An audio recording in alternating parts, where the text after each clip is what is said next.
Bonsoir, voici l'analyse technique du CAC 40 pour le 6 novembre. Demain matin, des statistiques importantes sur le PMI.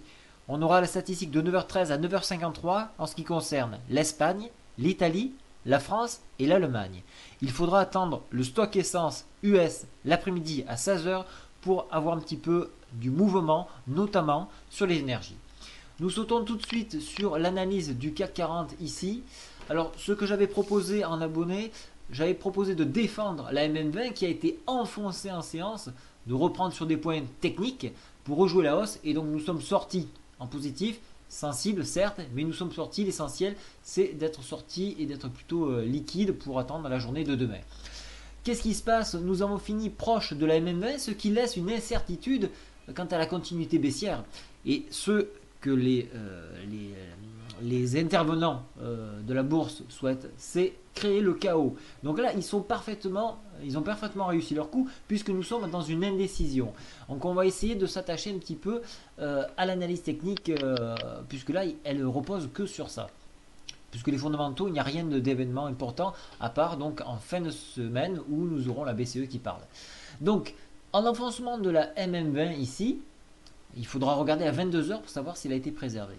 Voilà, donc on regardera sur la plateforme, celle-ci, donc la MarketScope 2 notamment, celle que j'utilise. Donc on regardera la MM20 si elle est enfoncée, et si elle est enfoncée, on aura enfoncé donc cette oblique qui est une référence en journalier. Et si elle venait être enfoncée, on pourrait viser, donc dans un point extrême, 4210 points, ce qui correspondrait au bas de la fourchette d'Andrews. Pour une hausse, une réintégration de la MM20 pourrait nous donner une hausse jusqu'à 4274, un point qui correspond au point pivot hebdomadaire et également à la MM7. Alors la MM7 est un poil dessous, elle est à 4270, donc on peut s'arrêter dessus. Donc on peut donner l'illusion de repartir à la hausse pour après revenir. En dépassement du pivot, et ça y est, on repart au sommet en pince que vous avez ici à 4297, autant dire 4300, un point psychologique, et par extension, revoir encore une fois l'oblique supérieure à 4317 points. Voilà un petit peu. Je vous fais remarquer le resserrement de la Bollinger ici, donc manque de volatilité, manque de volume, on le sent, on attend la nouvelle de la BCE et c'est tout à fait caractéristique quand on attend une information importante, on a une baisse de ces volumes. Donc on va surveiller tout ceci et bien évidemment lorsque Draghi va parler, cela va exploser dans un sens comme dans l'autre. Pour ma part, on n'est pas sorti du canal haussier, donc ça reste encore haussier.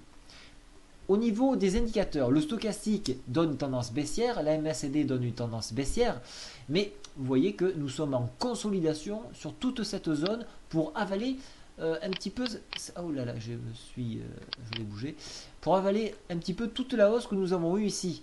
Donc voilà, donc ça c'était nécessaire, voilà, notamment cette hausse fulgurante ici. Donc il faut la digérer, et là nous sommes en train de la digérer.